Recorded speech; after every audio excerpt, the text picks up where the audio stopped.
في 50,000 أم هيدعوا عليكم لو رفضتوا العرض بتاعي.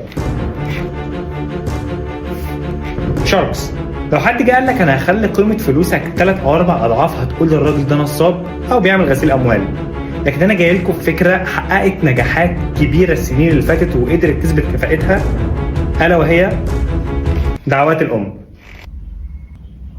انا محمد البرعي، كو-فاوندر وسي اي او ات ابلكيشن يا بركه دعاك يما، وجاي اطلب 32 مليون مقابل 3% من قيمه الشركه. أنت بتتكلم جد؟ يعني امال يعني جاي اهزر؟ ده البيزنس بتاعك؟ الفكرة جات لك ازاي طيب؟ انا من قيمه كام سنه دخلت امتحان صعب جدا وكنت مش مذاكر له، بس قبل ما انزل من البيت شفت الحاجه وقلت لها ادعي لي.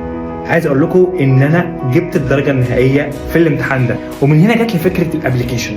انت لو شخص مامتك مش راضيه عنك او مش موجوده حاليا، فاحنا وفرنا لك اكتر من 50,000 ام على الابلكيشن، وظيفتهم ان هم يدعوا لك. انت بتكتب طلبك على الابلكيشن، بيتم استلام كل الدعوات لحد الساعه 3 صباحا، بيتم مراجعه الطلبات من قبل الامهات، بيحفظوها كويس ويدعوا لك وقت صلاه الفجر، وكل ده مقابل مبلغ بسيط جدا. يعني الفكرة أمهات بتدعي. قول لي في كام أم على الابلكيشن؟ 50,000. والريفينيو بتاعكم كام في السنة؟ حوالي 20 مليون. طيب ومحتاج ال 32 مليون انفستمنت دول في ايه؟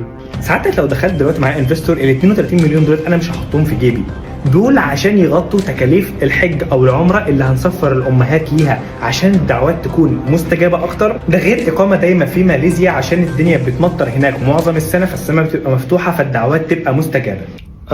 أنا أوت. وأنا كمان أوت. في 50,000 أم هيدعوا عليكم لو رفضتوا العرض بتاعي. اوكي انا خلاص خلاص أنا إن برضه أنا إن.